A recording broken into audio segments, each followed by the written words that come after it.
예, 2교시 진행하겠습니다.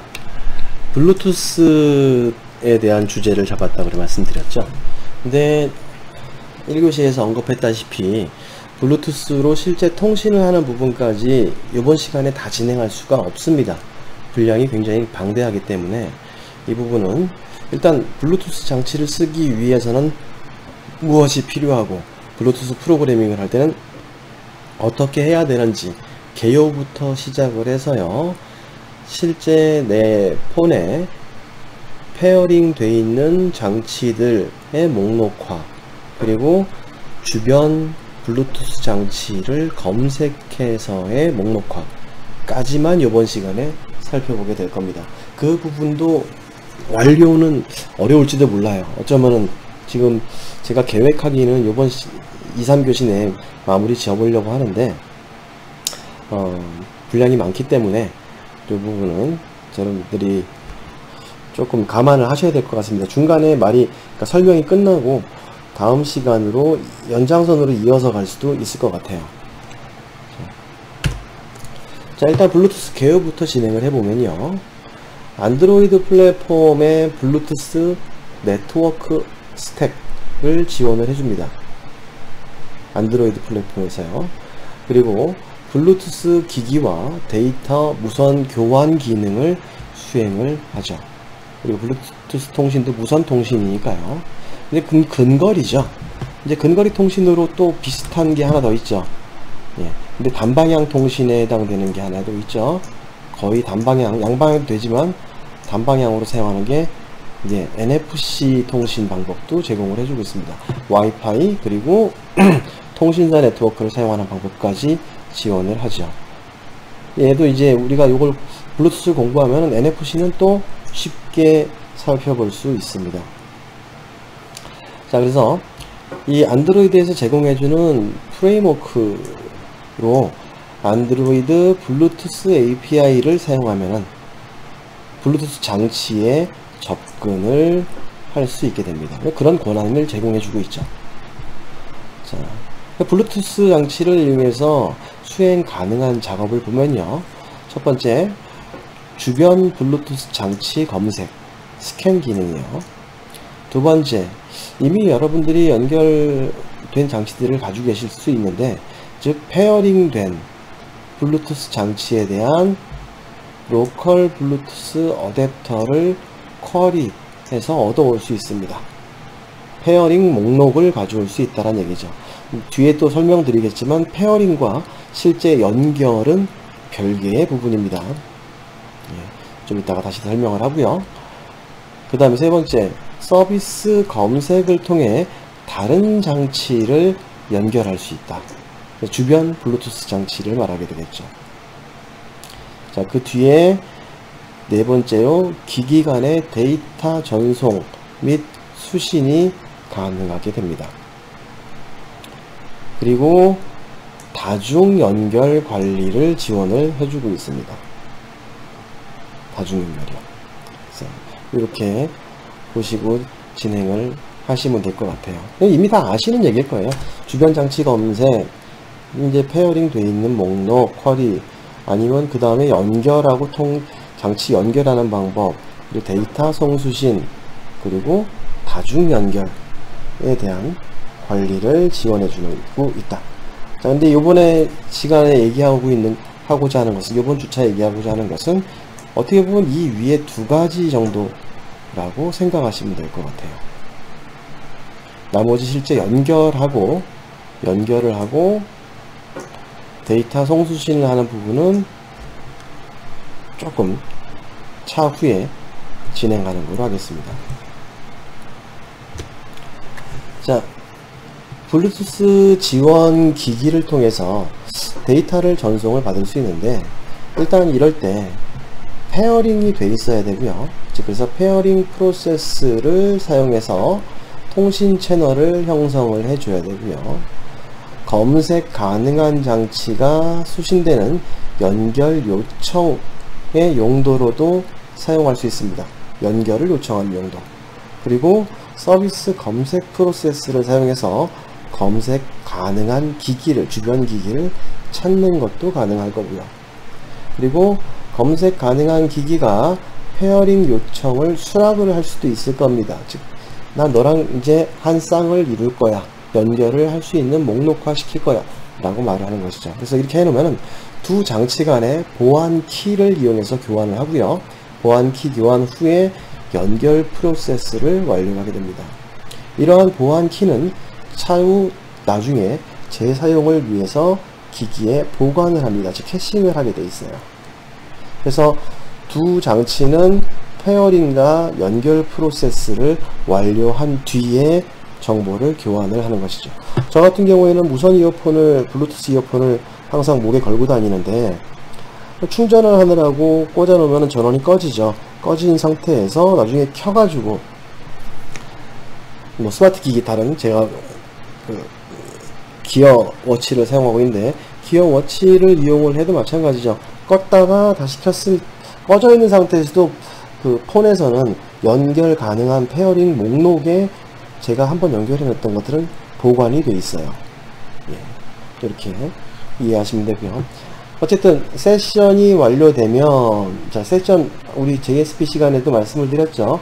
자바 시간에도 세션이라는 것은 연결이 확립된 것이다, 로그인이 완료된 것은 아니다 라고 말씀드렸습니다. 그래서 어쨌든 세션이 완료되면, 여기서 말하는 세션은 진짜 연결이 다 끝난 거죠. 페어링 요청을 시작한 기기가 자신을 검색 가능한 기기와 연결해준 채널을 해제를 합니다. 그리고 두 기기는 연결된 상태로 유지가 됩니다. 예. 서로 범위 내에 있는 상태, 두 기기 중 어느 쪽도 연결을 삭제하지 않는 경우에는 또 이렇게 처리가 되고, 연결 삭제하지 않는 경우, 그리고 향후 세션에서도 자동으로 다시 서로 연결할 수 있게 됩니다. 잠시만요.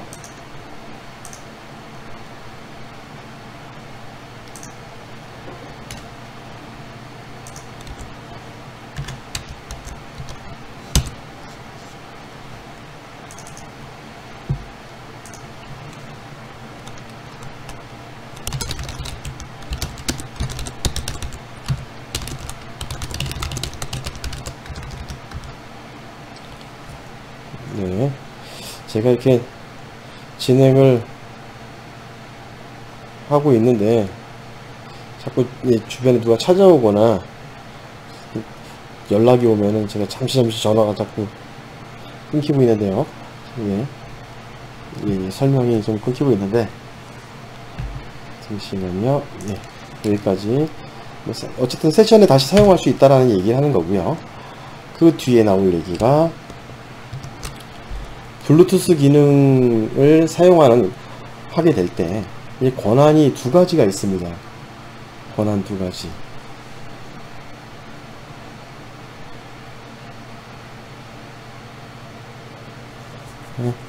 권한 두 가지. 블루투스라는 것을 보면요, 일단 연결을 요청하고 연결을 수락하고 데이터 전송을 할 수 있는, 그래서 블루투스 통신의 수행에 필요한 것이 블루투스라는 권한이 필요하게 됩니다. 블루투스의 권한이요. 이제 그러니까 블루투스 프로그래밍을 할 때. 자, 그 다음에 재미있게도 블루투스 통신을 하기 위한 코딩을 할 텐데, 엉뚱하게도 권한 중에 Access Find Location 권한을 우리 위치할 때 사용했던 거죠. 이 권한을 사용을 하셔야 됩니다. 집어넣어 주셔야 돼요. 이따 코딩할 때 보실 테지만 아래쪽에 보면은, 지금 보면은 실제 퍼미션으로 주는 게 블루투스 어드민, 블루투스, 그리고 Access Find Location 세 가지의 권한을 요청을 해야 되는데요.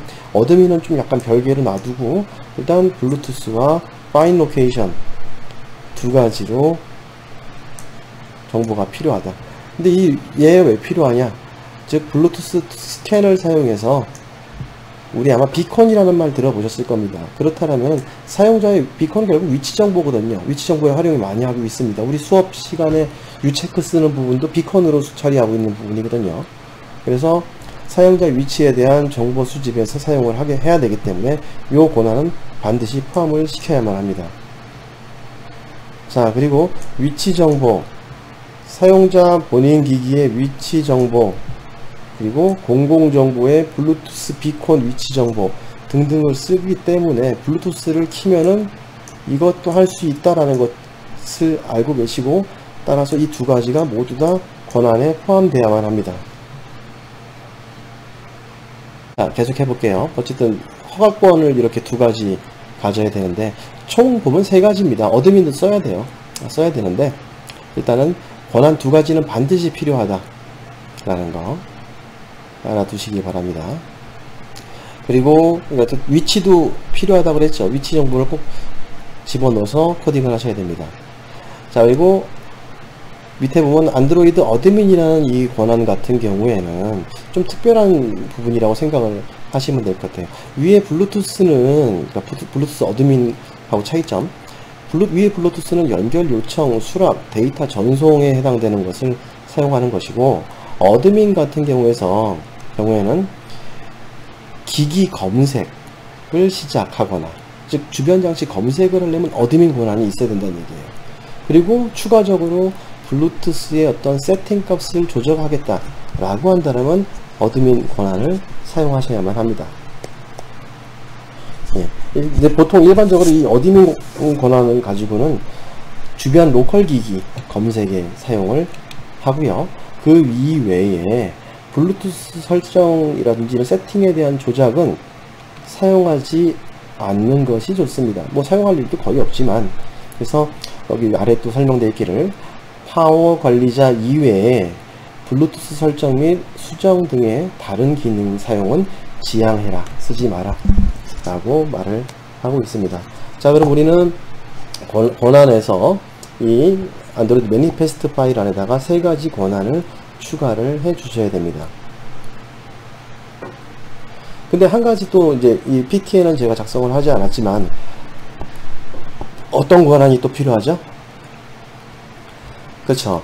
우리 안드로이드 버전 업되면서 앱을 설치해서 실행할 때 이런 권한을 사용합니다, 허가하시겠습니까? 라는 창이 나오는 퍼미션 리퀘스트 하는 부분이 있었죠. 그 부분도 포함을 시켜야겠죠. 근데 재밌게도 퍼미션 리퀘스트에는 이 두 가지는 넣어 주실 필요가 없어요. 블루투스에 관련된 것은 허락을 받을 필요가 없습니다. 그리고 이 위치 정보에 대해서만 꼭 사용을 하시면 되고요. 자, 추가적으로 제가 지난 시간에 액세스 코스 로케이션이라는 것도 한번 퍼미션에 집어넣었었는데, 그 경로 팀맵 할 때요. 파인 로케이션하고 코스 로케이션은 거의 같은 거라고 생각하시면 되고요. 코스 로케이션이 제 기억엔 6점대인가 그 이상 버전일 경우에는 그것을 사용을 하고, 그 이후 버전부터는 파인 로케이션 하나만 사용하셔도 무방합니다. 자, 이거 참고 삼아 알아두시고요. 좀 이따가 다시 한번 아마 그 사이트를 보시면은 설명이 좀 될 것 같아요. 자, 블루투스 이제 요번엔 프로필 작업이라는 게 있는데요. 아까 권한을 설정을 했다라는, 꼭 통신하기 위해서 요번엔 프로필 작업이라는 것을 해줘야만 합니다. 근데 오늘 예제에선 프로필 작업을 하지 않을 거예요. 근데 알아두셔야 될 게 뭐냐면은, 이 프로필이란 것은 어떠한 블루투스로 어떠한 통신을 할 것인가를 미리 세팅을 한다라고 생각하시면 될 것 같습니다. 그래서 장치 간의 블루투스 기반 통신에 대한 무선 인터페이스 사양을 나타내게 되고요. 이제 안드로이드 블루투스 API에서 제공해주고 있는 프로필은 헤드셋, 그리고 A2DP, 그리고 의료기기 세 가지로 크게 제한되어 있습니다. 헤드셋은 알고 있다시피 그냥 말 그대로 음악 전송 같은 헤드셋을 지원할 때 쓰는 거고, A2DP 같은 경우에는 고품질 오디오를 전송하고자 할 때 사용하는 프로필이고요. 그리고 의료기기, 뭐 심박 측정 등등 뭐 여러 가지가 있습니다. 센서 정보라든지 이런 정보를 통신을 하고자 할 때는 이 의료기기 프로필을 작성을 하셔야 되고요. 자, 우측에 나와 있는 이 코드 같은 경우에는 일단 블루투스를 이용해서 프로필을 만들고 있는데, 블루투스 프로필이요를 이용하는데 블루투스 헤드셋에 대한 프로필 코드를 캡처를 해 놓은 거예요.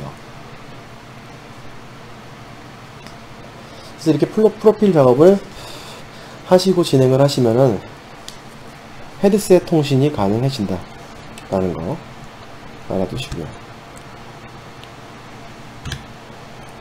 자, 필요하지만 향후에 다시 나올 겁니다. 오늘 작업하는 내용에는 포함되지 않습니다. 일단 알고는 계세요. 자, 그 다음 나올 게 이제 블루투스 설정 부분입니다. 자, 블루투스 장치의 지원, 즉 블루투스가 있는지 없는지, 없는 건 요즘 거의 없지만 블루투스를 지원하지 않는 장치인지, 만약에 지금 블루투스가 꺼져 있는 상태인지 켜져 있는 상태인지 등등의 세팅 부분이라고 생각하시면 돼요. 그래서 장치를 지원하는지 확인하고 활성화해주는, 블루투스를 켜주는, 꺼지는 이런 기능을 얘기합니다. 그래서 지원 기기에 블루투스 활성화 전환, 즉 어플리케이션을 통해서, 우리가 만든 어플리케이션에서 장치를 확인하고 비활성화 상태에서 활성화 상태로 설정을 변경하는 등의 작업을 하셔야 될 겁니다. 즉 여러분들이 만드는 앱이 딱 실행이 되는데 블루투스를 써요. 근데 이 블루투스를 쓰는데 블루투스가 없으면 안 되겠죠. 그러면 앱을 종료하셔야 될 거고요. 또 블루투스를 쓰려고 하는데 블루투스가 꺼져 있어요. 그러면 블루투스를 켜줘야 할 거고요. 그러니까 이런 작업을 해주셔야 된다는 얘기입니다. 그래서 첫 번째로 블루투스 어댑터 클래스를 사용해서 두 단계를 거쳐가지고 진행을 하게 됩니다. 그래서 블루투스 어댑터를 인스턴스화 해주게 됩니다. 제일 첫 번째 단계예요. 설정하는 거. 블루투스 어댑터. 자, get default 어댑터 메소드를 이용하면 반환이 일어납니다. 스태틱이에요. 그리고 만약에 이게 널이 반환이 되면, get default 어댑터가 널이 반환이 됐을 때는 해당 장치는 블루투스를 미지원하는 상태다 라고 생각하시면 되고요. 자, 그래서 아래에 있는 코드를 보시니까 블루투스 어댑터 이제 인스턴스 변수고요. 블루투스 어댑터에 get default 어댑터 하면 어댑터를 반환해 준다는 얘기겠죠. 일종의 관리자라고 생각하시면 됩니다.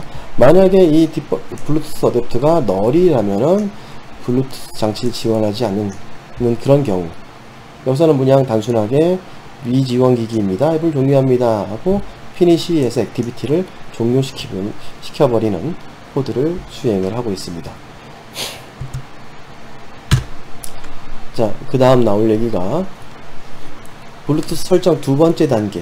그래서 블루투스 어댑터 클래스를 사용해서 두 번째, 블루투스를 활성화 시킬 수도 있습니다. 아까는 장치가 있는지 없는지를 검사를 했다라면 이번에는 블루투스를 활성화해주는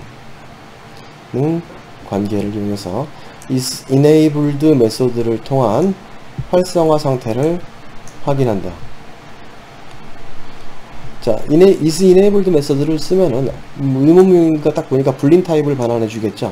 즉 펄스를 반환하면 비활성화 상태고요, true가 반환이 되면 활성화된 상태로 보시면 됩니다. 자, 그리고 나서 이제 상태만 알아봤으면 안 되는, 끝이 아니죠. 이제 활성화로 바꿔줘야 될 겁니다.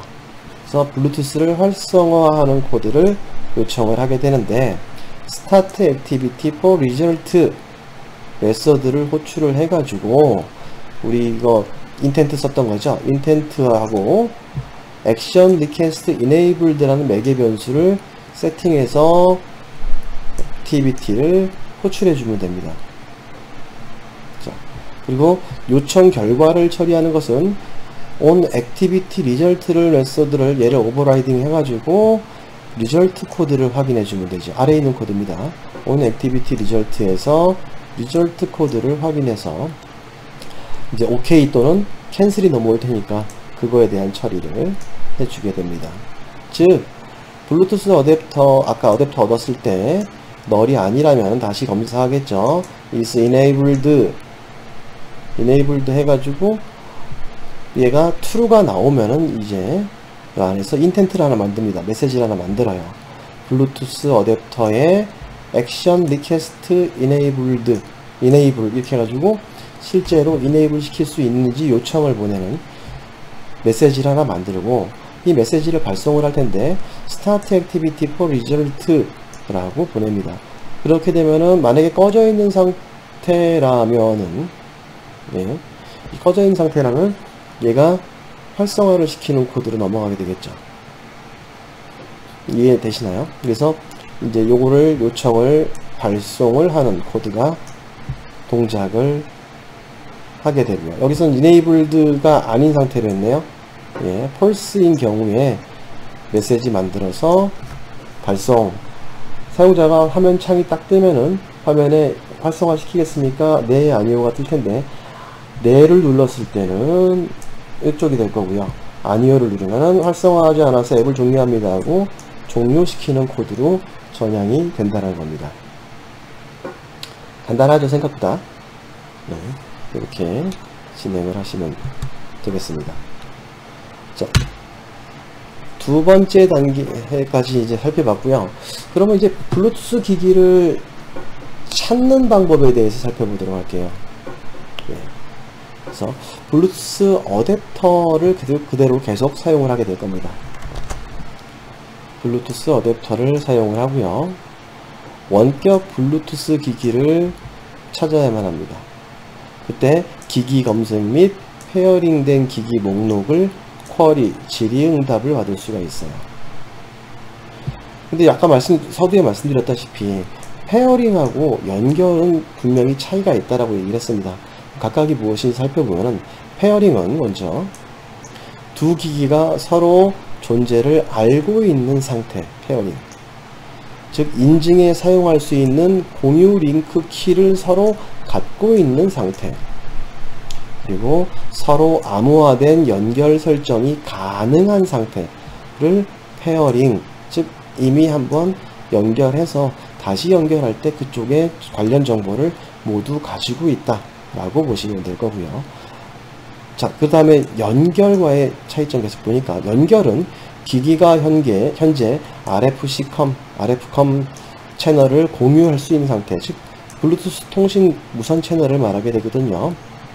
채널을 공유한 상태, 즉 실제로 통신을 할 수 있는 네트워크를 가지고 있다는 얘기가 되겠죠. 그리고 서로 데이터를 전송할 수 있는 상태를 연결이라고 합니다. 다 이해되시죠? 여기서 중요한 것은 링크 키를 소유하고 연결 설정이 가능하고 서로 누군지 알고 있는 것, 그것은 페어링 됐다 라고 보시는 거고, 연결은 이러한 정보를 이용해서 연결이 돼서 채널을 갖고 데이터를 서로 전송할 수 있는 상태를 연결이라고 합니다. 근데 범용적으로 일반적인 사용자라면 페어링 됐다라고 하면 연결된 거로 얘기를 하죠. 근데 엄밀히 구분을 해야 됩니다. 연결과 페어링. 자, 그리고 안드로이드 블루투스 API 안에 보면요, RFCOM 연결을 설정 전에 기기 페어링을 하도록 요청을 하고 있습니다. 즉 실제 연결 전에 페어링을 먼저 해라 라고 되어 있고요. 안드로이드 블루투스 API에서요. 그리고 블루투스 API와 암호화된 연결을 시작하면은 페어링 자동 실행이 됩니다. 자, 이렇게 해서 우린 단계를 그냥 이렇게 내부 단계까지 생각을 하고 있는데, 하부 단계까지 생각 안 해도 자동으로 연결될 수도 있다라는 부분. 자, 암호화된 API에서 암호화된 연결을 시작하면은 페어링 자동 실행을 한다. 페어링도 같이 한꺼번에 처리하게 된다 라고 알고 계시면 됩니다. 자, 그래서 다음으로 넘어가서 이제 여러분들이 볼 게 블루투스 페어링 기기를 먼저 찾는 거. 여러분들이 아마 폰에 페어링 되어 있는 기기가 있다라면 그것을 찾는 부분을 한번 볼 겁니다. 자, 그림을 한번 쭉 가서 보여드릴까요, 먼저? 자, 보시면은 이제 제가 이제 목록화 시켜서 올려놓은 건데, 위에 있는 것은 페어링 된 상태입니다. 즉 이쪽 제일 첫 번째 앱을 실행을 하면 블루투스의 내부 위치에 없을 사람인데, 이거 허가권이죠. 퍼미션 주는 부분이니까 허용 누르면 다음으로 일로 넘어올 거고요. 현재 페어링 된 장치들을 이렇게 목록으로 표시를 해주게 될 겁니다. 제가 지금 차량에 하나 페어링 해놨고, 제 손목시계 기어 S3에 페어링 해놨고, 그리고 블루투스 이어폰에 페어링을 해놓은 상태입니다. 그래서 페어링 목록으로 뜨는 거고요. 자, 우측에 있는 그림은 밑에 장치 찾기를 눌렀을 때, 장치 찾기를 눌렀을 때 주변에 있는 장치를 목록화시키는 아래쪽에 이렇게 지금 여기 널이라고 나오는 부분은요 원래 이름이 표시돼야 되는데 이름이 없이 브로드캐스팅 하는 경우가 있기 때문에 이렇게 표시가 됩니다. 이렇게 동작을 시켜 보겠다라는 얘기예요. 이런 코드를 하는데 자 프로필 설정 찾기 그래서 기기를 페어링 기기를 쿼리를 먼저 한번 해봅시다. 그래서 목록 이미 연결 한번 하고 연결 정보를 가지고 있는 장치 목록을 한번 얻어 올 텐데요. 보시면 기기 검색 전에 페어링 된 기기 집합을 먼저 쿼리를 할 겁니다. 즉 연결을 위한 장치 확인을 위해서 페어링 목록 확인을 할 텐데 자 보면 get bonded device 메소드라는 것을 사용합니다. get bonded device 즉 장치와 직접적으로 접촉된 그러한 것을 디바이스를 얻겠다 라는 뜻이 되는 거고요. 블루투스 디바이스 객체 세트를 반환합니다. 즉 세트 몇 개짜리가 반환이 된다는 얘기가 되겠죠. 그래서 페어링 된 장치들의 이름과 해당 장치의 맥 주소를 반환해 주기 때문에 그러한 것을 정보를 확인할 수가 있게 되죠. 확인이 가능합니다. 그래서 아래 보시면요 세트 정보 얻어온다 그랬죠. 블루투스 디바이스 형태의 세트 값을 얻어올 텐데 리스트랑 비슷하다고 생각하실 됩니다. 세트 클래스예요. 자 그리고 paired device라는 인스턴스 변수를 만들었고요. 그리고 블루투스 어댑터를 통해서 get bonded device 해서 괄호 열고 닫고를 이용해서 페어링 된 장치들을 받아오게 됩니다. 그렇게 했을 때 만약에 페어드 디바이스의 사이즈가 0보다 크면은 페어링 된 장치가 있는 거고 없으면은 0보다 0이거나 뭐 이하거나 그러면은 얘는 페어링 된 장치가 없는 경우죠. 그렇죠? 페어링 된 장치가 없는 경우 페어드 디바이스 어레이 어댑터에 add no device 요 문자를 집어넣어 주자는 코드 뿐입니다. 자 그럼 위에 다시 올라와서 bonded device에서 페어링 세트를 가져왔을 테니까 자 이 코드는 그냥 뭐 그 뷰 상에 있는 저기 뭐냐 페어드 디바이스 타이틀 텍스트 뷰거든요. 요거 그냥 비집을 해주기 위해서 나오는 코드였을 뿐이고요. 실제 코드는 아래쪽에 보면 되겠죠. 블루투스 디바이스 타입의 디바이스로 빼서 즉 페어드 되어 있는 것이 블루투스 디바이스로 제네릭을 했던 부분이죠. 그러니까 그거 장치를 얻어오면 되겠죠. 반복을 돌립니다. 페어드 디바이스에서. 그럼 디바이스 안에 중요한 두 개의 메소드 get name 그리고 get address 이 두 메소드를 이용하면요. 첫 번째 해당 장치의 이름을 얻을 수 있고요. 두 번째 get address는 해당 블루투스 장치의 맥 어드레스를 얻어올 수 있게 됩니다. 실제 연결을 할 때는 맥 어드레스만 있으시면 돼요. 연결을 위해서는 맥 어드레스를 통해서 서로 통신을 할 수 있다 라고 보시면 됩니다. 자, 이해되시죠? 코드는 단순합니다. 어떻게 배치를 하느냐가 중요하니까. 자 일단은 2교시는 여기서 마치도록 하고요. 다음 시간에 그렇다면 장치를 어떻게 검색하는지 장치 검색에 대한 얘기를 좀 해보고 그리고 전체 프로젝트의 모양을 좀 만들어 보는 시간을 갖도록 하겠습니다. 2교시 마치겠습니다.